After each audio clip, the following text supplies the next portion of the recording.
की क्या स्थिति रही? विद्युत की स्थिति हमारे यहाँ, हम जब से प्रधान हुए, माननीय राजा भैया के आशीर्वाद से उन्होंने 22 पोल दिया, 22 पोल में 25 केवी ट्रांसफार्मर दिया। उसके बाद हमारे यहाँ 63 केवी का ट्रांसफार्मर एक गांव में हुआ करता था, माननीय राजा भैया के आशीर्वाद से 100 केवी ट्रांसफार्मर हुआ, एक 25 केवी और दिए, 12 खंभा और दिए। मतलब लाइट विद्युतीकरण की व्यवस्था जब से मैं प्रधान हूं तब से एकदम चुस्त और दुरुस्त है।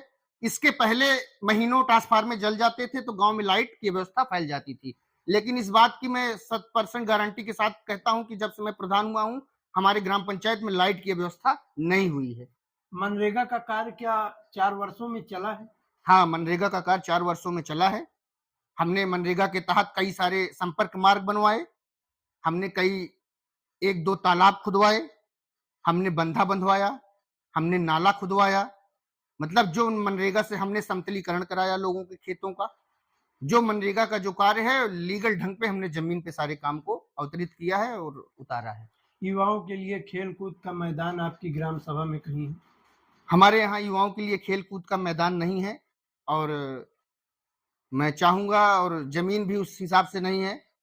जैसे मैं कुछ जमीनें चाह रहा हूं कि कुछ जमीनें यहाँ के आरक्षित हो जाएं, जैसे आप कह रहे हैं खेलकूद मैदान के नाम पे, सीएससी सेंटर के नाम पे, आंगनबाड़ी के नाम पर, ये सब सुविधाएं हमारे यहाँ नहीं है। ये सब गांव की मूलभूत सुविधाएं हैं। ये चीज नहीं होंगी तो गांव का विकास और जो सरकार की कल्याणकारी योजनाएं हैं वो लोगों तक लाभान्वित नहीं हो पाएंगे। तो ये सब चीजें होना है, तो मैं चाहूंगा कि जमीन आरक्षित हो जाए। और हम तो प्रयासरत हैं कि हाँ हमारे यहाँ आंगनबाड़ी सेंटर, सीएससी सेंटर बने, लेकिन शासन ने नहीं किया अभी। अधिक से अधिक जमीन पट्टा होंगी जी, तो खाली किसी से कराया नहीं जाता। बाकी जो जमीनें हैं उसमें अभी शेष जमीनें हैं उसमें आरक्षित किया जाएगा, तो उसमें आरक्षण मतलब कि उस नाम के लिए आरक्षित हो जाएंगी, तो भविष्य में ये सब योजनाएं आएंगी तो प्रधान कोई भी रहे बन सकेंगी। चलो ठीक। आवास के लिए आपने कितने आवास आपके ग्राम सभा में आवंटित हुए हैं? अभी तक हमारे कार्यकाल में जो कुछ पूर्व प्रधान जी थे, जो आवास उन्होंने मतलब कि शासन से जो भर के आए थे उसमें से कुछ बचे हुए थे, 135-139 आवास हमने दिया।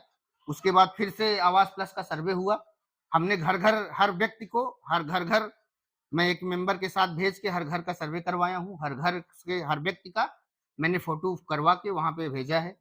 अब सरकार जिसको मतलब कि ज्यादा से ज्यादा हमने लोगों को इस लाभ में लाभान्वित करने का प्रयास किया है। अभी तो जांच का विषय, जांच चलेगी।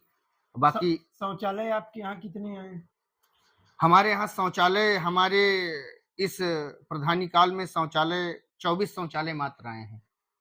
कहीं पर भी शौचालय नहीं आया, मतलब यहाँ भी नहीं कह सकता हूँ मैं, ग्राम पंचायत में कहीं भी नहीं आया। मतलब बीच में कुछ फीड हुए थे, कुछ क्या मिस्टेक हो गया उनका बताते हैं। हाँ, जिला से सारे कैंसिल हो गए और फिर से सर्वे होके जा रहे हैं। अब देखिए शौचालय आने का उम्मीद है, देखिए कब तक आते हैं। वृद्धा विधवा विकलांग पेंशन की क्या स्थिति है? हमारे यहाँ जब मैं प्रधान हुआ तो हमारे गांव में 26 पेंशन हुआ करती थी, आज उसकी संख्या 76 हो गई है। तो आप समझ सकते हैं कि वृद्धा विधवा विकलांग पेंशन में मैंने क्या काम किया है। क्या एक मुद्दा उठता है कि जैसे प्रधानों के पास जाते हैं तो बताते हैं कि पहले जैसे 2021 पहले 100 रुपए आता था जी, 2021 बाद सरकार ने प्रधानों की जो पैसा आता है उसमें कटौती करके 75% कर दिया है। जी, क्या ऐसा कुछ है क्या? जी, पहले प्रधान को 100% मिलता था, लेकिन अब की बार जो प्रधानी हुई इसमें 75% मिलता है और जो और पैसा है 35%, सॉरी 25% उसको क्षेत्र पंचायत को दे दिया गया। तो ग्राम पंचायत की निधि से पैसा थोड़ा कम हो गया, ये बात सही है। क्षेत्र पंचायत से कुछ कार्य हुए हैं? हाँ, क्षेत्र पंचायत से हमारे यहाँ इंटरलॉकिंग बनी हुई है।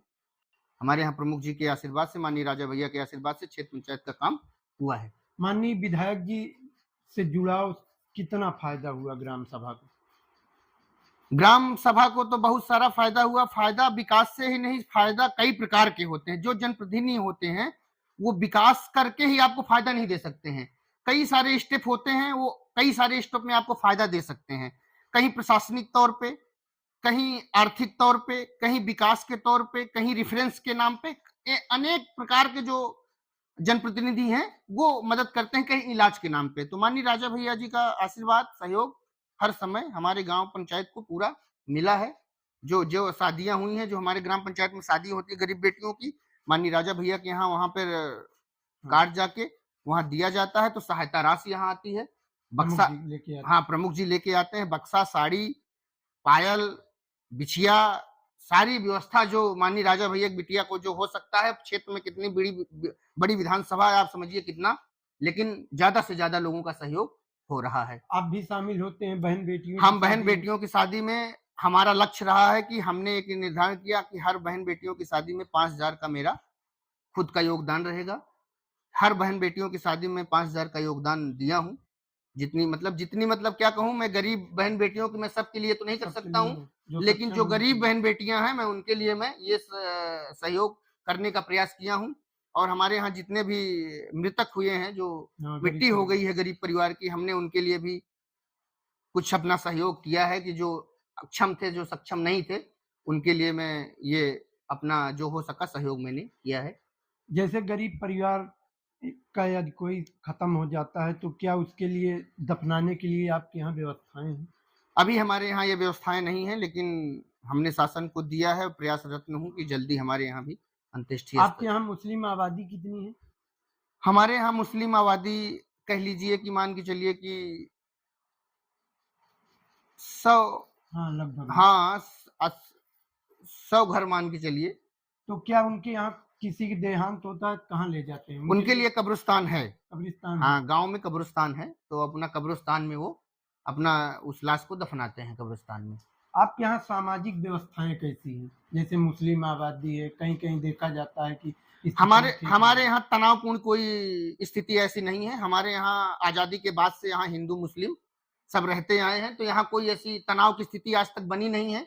आप लगातार जाते भी अब रहते हैं मैं देखते हैं। लगातार मैं हर प्रोग्राम में, चाहे मुसलमान का प्रोग्राम हो, चाहे हमारा खुद का हिंदू का प्रोग्राम हो, मैं प्रथम भूमिका में उनके साथ रहता हूँ, क्योंकि मैं एक जनप्रतिनिधि हूँ। मेरा दायित्व भी है कि हर बिरादरी, हर वर्ग के लोगों के यहाँ मेरा पहुँचना और उनके यहाँ जो हमारा यथोचित जो सहयोग हो सके, मैं उनके लिए सहयोग करूँ। तो हमारे यहाँ ऐसी कोई बात नहीं है कि जो किसी के हिंदू-मुस्लिम वाली मनमुटाव हो गाँव में अभी तक। आपका जुड़ाव जनसत्ता दल से भी है, तो पार्टी लगातार 75 जिलों में दौरा पूर्ण कर चुकी है, तो क्या स्थिति रहेगी इस बार जनसत्ता दल की? बहुत अच्छी स्थिति रहेगी जनसत्ता दल, ज़मीन पे उतर के काम हो रहा है और हम सब जनसत्ता के सिपाही हैं, तो हम लोगों का दायित्व तो रहता है कि नाम बनाना नहीं है, काम करना है, लोगों का सहयोग करना है। जब हम लोगों का सहयोग करेंगे तो माननीय राजा भैया जी से वो ऑटोमेटिक जुड़ेगा। तो हम लोगों का उनका काम है कि उनको माननीय राजा भैया जी के बारे में बताया जाए, उनके विशेषताएँ बताई जाएँ। जैसे लोग र्यूमर उड़ाते हैं, जैसे न्यूज़ वाले र्यूमर उड़ाते हैं कि बाहुबली है, ऐसा है, वैसा है, ये है, वो है, तो लोग जो बाहर के हैं उनको नहीं समझ में आता है। जो यहाँ का है लोग, जो उनसे जुड़े हुए हैं, वो जानता है कि माननीय राजा भैया जी का क्या स्वभाव है, कितना गरल स्वभाव है और विशाल व्यक्तित्व का जो जो एक इमेज है कि माननीय राजा भैया जी मतलब कि अब क्या कहा जाए, मतलब कि बहुत लोग जो हैं यहाँ पे, आप भी जानते हैं, आप भी क्षेत्र के हैं, आप भी उनके स्वभाव को जानते हैं कि जो उनसे जुड़ा है, फिर उनका होके रह गया है, जो उनसे मिला है। या अट्रैक्शन कह लीजिए उनका, या उनका इतना प्यार कह लीजिए कि आदमी एक बार उनसे मिलता है तो उनका ही हो जाता है। इतना वो दयालु हैं और इतना वो प्यार करते हैं। जैसे देखा जाता है कि लोग गाड़ी से जाते रहते हैं, रील्स बनाते हैं। अभी मानिकपुर में एक घटना घटी, जी। जहाँ पर आप पार्टी के बड़े राजा शिवराज प्रताप सिंह जी वहाँ पर गए, मौके पर 3 लोगों की मौत हो गई। जी। तो आप उनको क्या संदेश देना चाहते हैं जो इस तरह कृत्य करते रहते हैं? पहली बात तो हम कहेंगे सबसे कि ड्रिंकिंग ड्राइव नहीं करना है। ड्रिंक करके आप ड्राइव करेंगे तो हर समय आप फेल हो जाएँगे। आप अपने कॉन्शियस को खो देंगे, आपको समझ में नहीं आएगा कि हम क्या कर रहे हैं। तो अगर आप ड्रिंक करके ड्राइव नहीं करेंगे तो एक्सीडेंट नहीं होंगे। और मैं दावे के साथ कहता हूँ कि 80% अगर एक्सीडेंट हो रहे हैं तो ड्रिंक एंड ड्राइव की वजह से एक्सीडेंट हो रहे हैं। 2026 का मुद्दा क्या रहेगा आपका? मुद्दा हमारा कुछ नहीं है, हमारा जनसेवा का भाव है। जनता के बीच में मैंने 5 साल 4 साल सेवा किया है, आगे भी सेवा करने का अवसर अगर हमें जनता देती है अपना, मैं बेटा बन के उनका काम किया हूँ। मैं कहीं कोई प्रधान, कोई जनता दरबार नहीं लगाया हूँ 5 साल में, उनके दरवाजे पे जाके उनकी समस्याओं को मैंने सुना है और आगे भी सुनूँगा मैं। और जैसा जनता अपना आशीर्वाद देगी वैसे भी मैं उनकी सेवा में आगे विकास की जो हमारी गति है, और गाँव वाले जानते हैं कि हमने क्या काम किया है। जी। अगर इसी पे आप ध्यान देंगे तो इसका अभी मैं समझिए कि मैं 70% किया हूं, तो अगली बार मैं 100% करूंगा, जिन तक मैं नहीं पहुंच पाया हूं। आपके पोस्ट कार्ड के माध्यम से मैं ये बताना चाहूंगा कि अपनी देवतुल्य जनता को कि जिन तक मैं नहीं पहुंच पाया हूं, मैं उनसे क्षमा प्रार्थी हूं। मैं आप तक पहुंचूंगा, आपके बीच में हूं, आपका बेटा हूं, आप आशीर्वाद बना के रखिए। जो काम नहीं हुए हैं उसको मैं पूरी तन्मयता के साथ पूरा करूंगा। यदि मान लीजिए सीट एससी या ओबीसी आ जाती है तो क्या आप संभावित उम्मीदवार उतारेंगे या किसी का समर्थन करेंगे? समर्थन करने की कोई बात नहीं है, हमारे साथ लोग हैं, हमारा एक परिवार है, हमारा गांव है, तो एससी और ओबीसी इससी कोई बातें नहीं है। तो हम सब अपने परिवार को मिलके एक आदमी उसमें अपने सबको बुलाएंगे, और जो हमारे बड़े बुजुर्ग जो गार्जियन कहेंगे उसको चुनाव लड़ाया जाएगा, गांव के विकास किया जाएगा उसे प्रधान बनाकर। बहुत बहुत धन्यवाद, आपने समय दिया। मिलते हैं अगले पॉडकास्ट में श्री राजवर्धन सिंह जी के साथ, ग्राम प्रधान पुरमई सुल्तानपुर।